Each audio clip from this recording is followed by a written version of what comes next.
astonishing battle between Yamaraj and the Rakshasa. The gods assembled above them. They feared that the dissolution of all the worlds was imminent.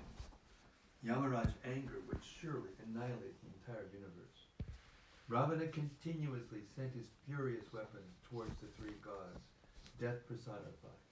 Highly enraged by Ravana, then spoke to Yamaraj. My lord, do not exert yourself further. Let me remain alone here with this Rakshasa. I shall make short work of him.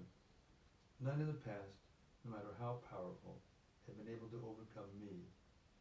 Every god, rishi, and demon has succumbed to my power. Indeed, all created beings must surely submit to me. There is no doubt about this. Therefore, you need not bother yourself with this wretch any longer. Leave him to me. Yamaraj had become infuriated by Ravana's insolence. He felt insulted, and he told Death to stand back, for he personally would destroy the demon. The god lifted up his mace and gazed upon Ravana. As it was raised, that mace threw off a halo of blazing fire. Yamaraj held it in his hand like the globe of the sun, and he fixed his red eyes on the demon. Just as he was about to release the mace to destroy Ravana, Brahma appeared before him. He was seen and heard only by Yamaraj as he spoke to the angry god. O immeasurably powerful one, this Rakshasa is not to be killed by you at this time. Indeed, I have conferred upon him a boon that he cannot be slain except by a human. This cannot be falsified, lest the order of the universe be cast into chaos. Therefore, hold back your mace. Ravana is not yet destined to die. If you release your infallible mace upon this demon, it will result in the death of all other created beings. Long ago, Ravana had pleased Brahma by performing difficult asceticism and had won from the god a boon. Brahma had granted Ravana immunity from being slain by any beings except for humans or animals, whom Ravana utterly disregarded. Hearing that command of Brahma, the chief of the gods, Yamaraj lowered his mace. Realizing that nothing could be accomplished by him in that battle, he then and there disappeared from Ravana's sight. When he saw Yamaraj depart, the Rakshasa considered himself victorious and roared in joy. Now he was surely the most powerful being in the universe. What was there left to prove? Even the great Lord of Death had run away from him. Ravana looked around and saw that the slain Yamadutas had been brought back to life by Yamaraj's power. Ignoring Ravana, they continued their grisly task of meting out punishment. Ravana felt he had no further purpose to achieve in Yamaloka. He had established his supremacy, and that was all he desired. Sound familiar? It was time to return to Lanka, his golden city. Getting aboard the Pushpaka, he left that region, followed by his forces, and flew to the north, heading again for the Earth planet, where Lanka was situated. Part 1. Betrayed. Chapter 1. King Dasharatha's longing. King Dasharatha paced his palace balcony. His handsome brow was furrowed. In a pensive mood, he surveyed the scene around him. People thronged the inner courtyard below. Feudal kings and princes came with their retinues to pay tribute. From his 7th-story terrace, Dasharatha could see much of his city, which stretched to the horizon in all directions. Crowds of citizens moved along the well-planned roads, which were interspersed with mango groves and orchards. The broad central highway, built entirely of red stone, ran the full 100-mile length of the city. Large white mansions lined that road, with many-colored pennants waving in the breeze on their roofs. The road was sprinkled with perfumed water and strewn with flowers. Above the city, the king could see the golden airplanes of Apsaras, the consorts of the gods. Looking out over his capital, Ayodhya, Dasharatha was plunged in an ocean of anguish. He entered the palace and walked slowly towards his inner chambers. As he descended the wide marble stairways, he heard the priests chanting sacred Sanskrit texts.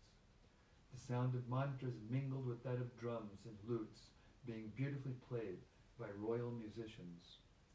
Even that sound, which normally gave him so much joy, could not placate him. The king entered his rooms, leaving his personal guards at the door. Declining the food and drinks offered to him by his maidservants, he went over to the large latticed window. He moved aside the silk drapes and continued gazing out at his city. Ayodhya had been constructed by Manu, a son of Surya, the all-powerful sun god. Manu had been the first of the kings in Dasharatha's line, all of them emperors of the globe. As he thought of his long ancestry, the king only felt more pain.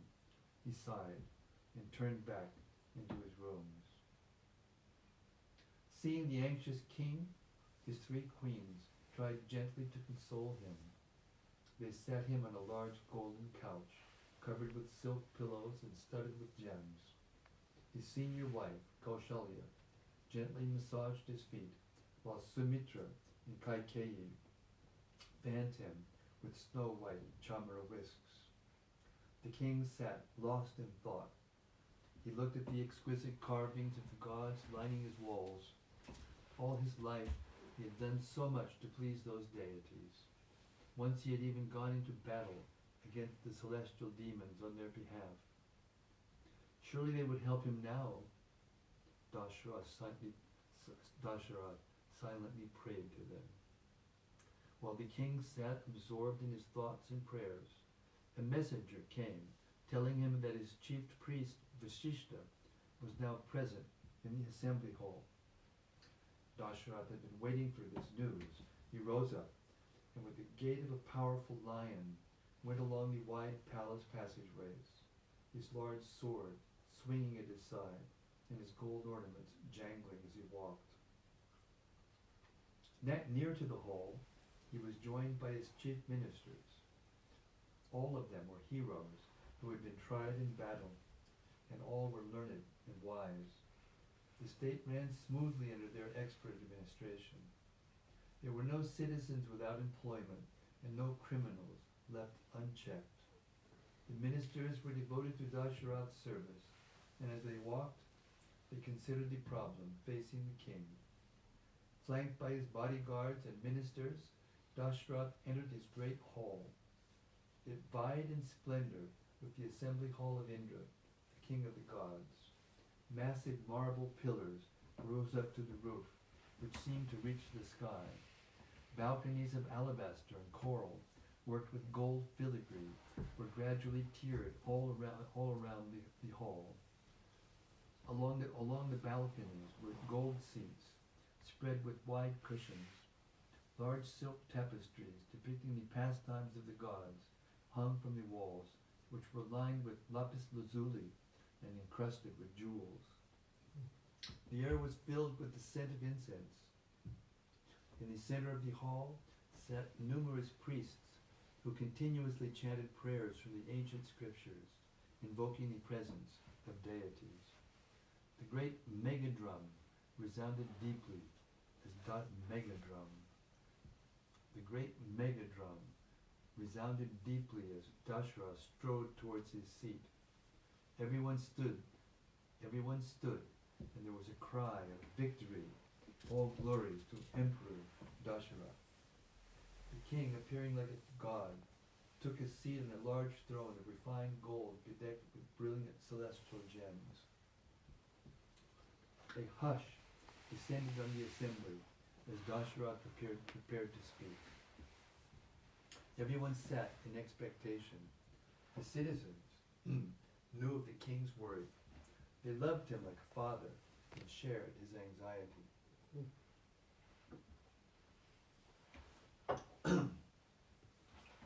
They were grouped in the hall according to their class. At the front were the Brahmins, wearing simple cloth and holding their water pots and prayer beads. On one side sat the warriors, their powerful bodies clad in silks and gold ornaments, with long swords hanging from their belts. Near to them were the tradespeople in their colorful dress, and behind them were the servants and workers, also beautifully adorned. All social classes were represented in that assembly. Dasharath looked around the hall, smiling affectionately at everyone. Although the king was preoccupied with his worry, no one could detect in him any negligence or laxity in his duties. Seeing him smiling at them, the people felt reassured that Dasharath would find a solution to his problem. They sat awaiting his speech. Placing his hand on his golden scepter, the king turned to his chief priest, Vasishta, who sat on a raised seat near the throne. With a powerful voice that boomed around the hall, Dasharath addressed the priest. I have called this assembly to settle a great worry of mine. As you know, this wide earth has for a long time been held under the sway of victorious kings in my line. O jewel among sages, is that glorious history about to end? What can I do to ensure that our proud lineage will continue? Dasharath was perturbed that he had no son. Having ruled as the undisputed emperor of the earth for thousands of years, his retirement was now approaching. But there was no one to succeed him. Somehow, none of his wives had given birth to a son. The king had called for a full assembly to propose an idea he was considering. He needed the approval of the Brahmins, and he wanted the consent of his people. Dasharath looked anxiously at Vasishta, who was both his priest and preceptor. O learned one, you know very well the perils that attend a kingdom bereft of a monarch. How can I retire to the forest, leaving this world without a protector? Vasishta sat surrounded by many other Brahmin sages. His hand rested upon his staff as he listened to Dasharath. The sun shone through the carved lattice windows of the hall, covering the king with golden light. Vasishta, shining with his own mystic power, appeared like a second sun as he replied to the king. O Emperor, I have no doubt that you will soon be blessed with a powerful son who can succeed you. Not long ago, I heard this told by Sanat Kumar, the immortal sage who roams the universe. A divine arrangement is being worked by the gods for your everlasting benefit. Vasishta lived in a hermitage outside the city. He was frequently visited by wandering sages and mystics. Some days previously, the famous seer, Sanat Kumar, who always appeared like a young boy, had spoken with Vasishta. He told him that soon 4 powerful sons would be born to the emperor. These sons would be divine incarnations, appearing to fulfill the purpose of the gods. Vasishta continued, the Brahmins have all been praying to the Lord for your sake. O monarch, we have seen auspicious signs in the heavens. It is clear that some great plan of the Supreme will be achieved through you. The king felt joy to hear his priest's words. Like his forefathers before him, Dasharath had religiously pursued his duties as emperor. Under his benevolent rule, the world enjoyed prosperity and peace. The king desired not only the immediate material enjoyment of his people, but their spiritual well-being as well. He kept everyone on the path of piety and truth, leading them towards freedom from the cycle of birth and death. Seeing all the people as his own children, he was concerned that their happiness would continue after his retirement. He spoke again. I have been considering the performance of a horse sacrifice for the pleasure of the gods and Vishnu. O noble sages, will this be successful? Can I satisfy the Lord in this way and thereby attain my desired end? Dasharatha knew that nothing could be achieved unless Vishnu, the Supreme Lord, was pleased. Although they controlled the universe, the other gods were but Vishnu's agents. Many times in the past, the king's ancestors had performed great sacrifices for satisfying the Lord and achieving their purposes. The king now considered this to be his only means of deliverance. He looked hopefully at Vasishta, who had been speaking with the other sages at his side. Turning towards the king, Vasishta said, "We are in agreement, O tiger among men. Let the sacrifice proceed. We shall immediately prepare a ground on the banks of the Sarayu. You will certainly get a son by this method." The assembly erupted with joyful shouts. Everywhere were cries, "Let it be so. Let the sacrifice proceed." The king, his eyes grown wide with delight, as he anticipated the fulfillment of his desire, said to Vasishta, "Let the preparations begin today. Protected by 400 of my best warriors, the sacrificial horse will roam the globe before returning for the sacrifice." After Dasharatha had issued all necessary instructions, the assembly was dismissed and the king retired to his inner chambers. Together with his wives, he worshipped Vishnu and the gods, praying that his sacrifice would succeed.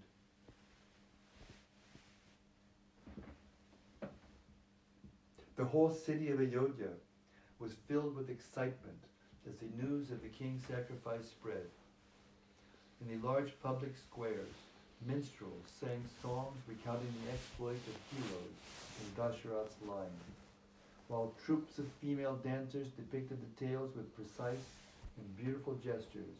The temples became crowded with joyful people, praying for the success of Dasharatha's sacrifice. From the balconies of houses lining the wide avenues, wealthy people threw down gems for the Brahmins, and the jewels sparkled brightly on the clean, paved roads. The city resonated with the sound of lutes, trumpets, and kettle drums. Augmenting the music was a chanting of Brahmins reciting the holy scriptures, with flags and pennants flying, festoons hanging between the houses, and flowers strewn everywhere. Ayodhya had the appearance of a festival held by the gods in heaven. The priests of Ayodhya set about preparing for the sacrifice, selecting and consecrating a purebred horse, which was free from any blemish. They released it to range freely across the country. As it traveled, it was followed and protected by 400 powerful generals from the king's army. According to the ritual, wherever the horse went, the residing rulers were called upon to attend the sacrifice and pay homage to Dasharatha. Anyone refusing would be immediately challenged to a fight. If they were not subjugated, then the sacrifice could not proceed. None, however, wished the emperor any ill. The horse came back to Ayodhya without incident at the end of 1 year. Seeing the horse returned, Dasharatha called Vasishta.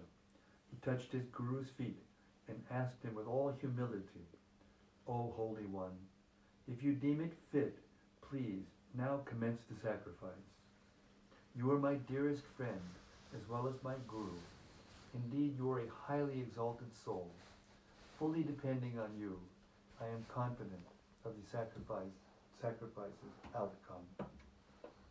After assuring the king, Vasishta spoke with the priests, instructing them to have the sacrificial arena built. Chief among them was Rishringa, a powerful Brahmin who had come from the kingdom of Anga. It had long ago been prophesied that Vishwashringa would help Dasharatha obtain progeny. Along with Vasishta, he took charge of the arrangements for the sacrifice. Vasishta ordered that many white marble palaces be constructed for the monarchs who would attend. The very best food and drink was made available, and actors and dancers came to entertain the priests. Horse stables, elephant stalls, and vast dormitories to accommodate thousands of people were built. Vasishta instructed the king's ministers, everyone should have whatever they desire. Take care that no one is disrespected at any time, even under the impulse of passion or anger. Vasishta spoke to the king's charioteer and minister, Sumantra, who was especially close to Dasharatha. We have invited kings from all over the globe. On behalf of the emperor, you should personally ensure that they are all properly received. Take particular care of the celebrated king Janaka, the heroic and truthful ruler of Mithila. With my inner vision, I can see that he will in the future become intimately related with our house. Soon many kings came to Ayodhya, bearing valuable gifts of jewels, pearls, clothing, and golden ornaments. Upon their arrival, they in turn were offered gifts at Vasishta's command, who had instructed his assistants, give freely to all. No gift should ever be made with disrespect or irreverence, for such begrudging gifts will doubtlessly bring ruin to the giver. The royal astrologers ascertained the most favorable day for the commencement of the sacrifice. Dasharatha, headed by Vasishta and Rishvashinga, and accompanied by his 3 wives, then came to the sacrificial compound, which resembled an assembly of the gods. Many fires blazed, each dedicated to a different deity, and attended by numerous Brahmins. The great compound was crowded with sages, absorbed in prayer and meditation. On all sides stood warriors equipped with every kind of weapon, fully alert to any danger. The king sat surrounded by Brahmins who consecrated him for the sacrifice. He and his wives made offerings under the fires and joined in the chanting of prayers. After some days, the horse was brought before the sacrificial fire, dedicated to Vishnu. Learned priests constantly poured into it oblations of clarified butter, along with handfuls of grains. Taking the horse by its reins, Vasishta uttered a powerful mantra, and the animal fell unconscious. It was immediately placed upon the fire. As the horse was consumed by the blazing fire, those with divine vision saw the soul of the creature rise from the fire, glowing brilliantly, and ascend towards heaven. As the sacrifice concluded, Dasharatha was delighted. He said to the priests, according to the ordinance, it is fitting that I now bestow upon you proper charity. Therefore, O holy ones, take this entire earth as a gift. This is the only appropriate offering for great souls like yourselves. The priests replied, you alone are able to protect this earth with its countless people. As ascetics, we have nothing to do with the world, nor are we able to maintain it. Therefore, we leave it with you, O monarch. The Brahmins had no interest in wealth, but wished only to live simply, unencumbered by material possessions. However, Dasharatha understood that unless charity was given to the priests, the sacrifice was not complete. Falling at the Brahmin's feet, he implored, if you refuse my gift, then the success of my endeavor is most uncertain. The priests quickly raised up the king. They understood the scriptural injunction to which the king alluded. If it so pleases you, then you may give to us a little wealth. We have no use for the earth. The king distributed to the Brahmins hundreds of millions of gold and silver coins, as well as millions of milk-bearing cows. He supplied tens of thousands of Brahmins present at that sacrifice with enough wealth to last their entire lives. Vishishta and Rishvashringa then arranged for one final ritual to be performed. They called the gods by name to come and accept the sacrificial offerings made to them. The celestial smoke from the offerings, sanctified by the Vedic mantras, rose upwards to the sky and was received by the gods. With the universal creator Brahma at their head, they personally assembled in the sky above Dasharatha's sacrificial compound. Unseen by everyone, the gods began to address Brahma. Because of a boon granted by you, O Lord, the king of the Rakshasas, Ravana, is constantly harassing us and is extremely difficult to overpower. Having begged from you that he be made invincible to us, as well as practically all other created beings, that evil-minded one now seeks to overthrow us. He profanes even great saints and has no regard for anyone at all. Brahma was concerned that his boon to Ravana had created such problems. Listened as Indra. Brahma was concerned that his boon to Ravana had created such problems.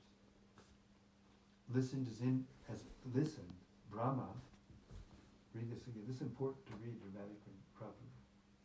Brahma was concerned that his boon to Ravana had been created such problems. Listened as Indra, on behalf of the gods, continued.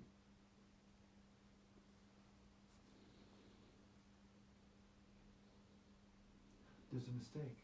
That's why I couldn't read it properly. The was is not needed. Brahma, concerned that his boon to Ravana had created such problems, listened as Indra, on behalf of the gods, continued. Ravana sought invincibility, but did not ask for immunity against humans, whom he considered of no consequence. Thus his death must come at the hands of a human. Please, therefore, beseech the Lord to appear as Dasharatha's son. Although Ravana could still be killed by a human, the gods knew that no ordinary man could slay him. It could only be done by the all-powerful Vishnu himself, if he came to the earth as a man. And here was the ideal opportunity. The emperor of the earth was praying to Vishnu for a powerful son. Surely the Lord would consent to appear in Dasharatha's family, especially if Brahma, Vishnu's devoted servant, also prayed for him to appear. Brahma assented to the god's request. He knew that the time for the Lord's appearance had come. Seated in meditation, Brahma thought of the Lord within his heart. At that moment, Vishnu appeared in the sky. Only the gods saw him as he descended upon the back of his eagle carrier, Garuda. His beautiful body was blackish, and he shone with a brilliant luster. He was dressed in yellow silk, with a garland of blue lotuses. A necklace of bright celestial gems hung around his neck. Adorned with numerous gold ornaments and jewels, he held in his 4 hands a conch shell, a mace, a discus weapon, and a lotus flower. Gracefully descending, he sat amidst the gods as they worshipped him with hymns and prayers.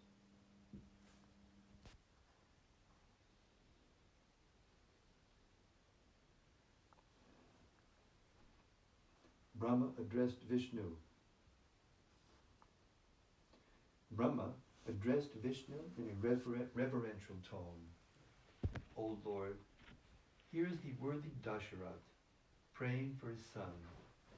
All the worlds are sorely afflicted by the evil Rakshasa, Ravana, who must be slain by a man. Be pleased, therefore, to take birth as Dasharatha's son. Appearing in a human form, please dispatch Ravana in an encounter and save the worlds from their suffering. Vishnu smiled at the gods. He spoke reassuringly in a voice deep like the rumbling of thunderclouds. O gods, give up all fear. Along with my own expansions, I shall soon be born as 4 sons of Dasharatha. I myself shall appear as his eldest son, and my personal weapons will incarnate as my brothers. After annihilating Ravana and his demon hordes, I will remain on the mortal plane, ruling the globe for 11,000 years. The inconceivable Vishnu then disappeared, even as he was being worshipped. The gods felt their purpose was accomplished, and after accepting Dasharatha's offerings, they returned to the heavens. In the sacrificial compound, the rituals were almost over. Dasharatha sat expectantly, hoping for some sign of success. He was apprehensive. If he could not obtain a son by this method, then he would surely be lost. He looked at the blazing fire as the last offerings were being made. Suddenly, there arose from the sacrificial fire a shining and beautiful personality form. Everyone watched in wonder as he descended near the king, remaining slightly above the ground. In his hands he held a golden bowl filled with celestial ambrosia. He spoke to Dasharatha in a voice resounding like a kettle drum. O king, know me to be the messenger of the Lord of all created beings, Vishnu. Please accept my heartfelt welcome. O divine one, replied the king with his palms joined, what shall I do for you? By worshipping the gods in sacrifice, you have received this reward, said the messenger. Now take now this ambrosia prepared by the gods, which will bestow upon you the offspring you desire. Give it to your wives, and through them you will soon secure 4 celebrated sons. Accepting the ambrosia with his head bent low and saying, so be it, the king felt a surge of joy as he took the golden vessel, even as a pauper would feel happiness upon suddenly gaining great wealth. As a mark of respect, the king walked with folded hands around the messenger, who, having discharged his duty, immediately vanished into the fire from which he had appeared. The king stood in amazement, holding the bowl. All around him the Brahmins cried out, victory, victory. After offering his prostrate obeisances to Vashishta, Dasharatha left the sacrifice, along with his wives, and returned to his palace. The king gave half of the ambrosia to Kaushalya. He gave the other half to Kaikeya, his youngest wife, who was especially dear to him. Both of these wives each gave a part of their share to the king's 3rd wife, Sumitra. All those noble wives of the emperor felt honored and immediately ate the ambrosia. In a short time they felt within themselves the presence of powerful offspring. Their minds were enlivened by the divine energy of the children inside their wombs, and they felt elated. Dasharatha, who had at last attained his desired object, felt as delighted as Indra, the king of the gods in heaven. I'll stop there. Thank you. Sorry. Ice not available. Okay. Having decided to incarnate in Dasharatha's family, Vishnu summoned the gods and commanded them, soon my advent upon earth will occur. Assisted by all of you, I will crush the despicable Ravana. Foolishly that evil one did not ask immunity from humans or animals, considering both to be entirely powerless in the face of his strength. As promised, I will descend as a human, O gods, without leaving your posts as universal controllers. You are capable of expanding yourselves onto earth. You should therefore appear in the world as powerful monkeys. Vishnu's plan for the protection of the worlds was unfolding. The gods took birth as monkeys, who had strength equal to their godly power. They could assume various forms at will. They were gallant, as swift as the wind, highly intelligent, and practically invulnerable in battle. The earth came populated with millions of huge monkeys, who in the ways of the gods grew up as soon as they were born. As haughty and strong as lions and tigers, they roared loudly and sprang about fearlessly.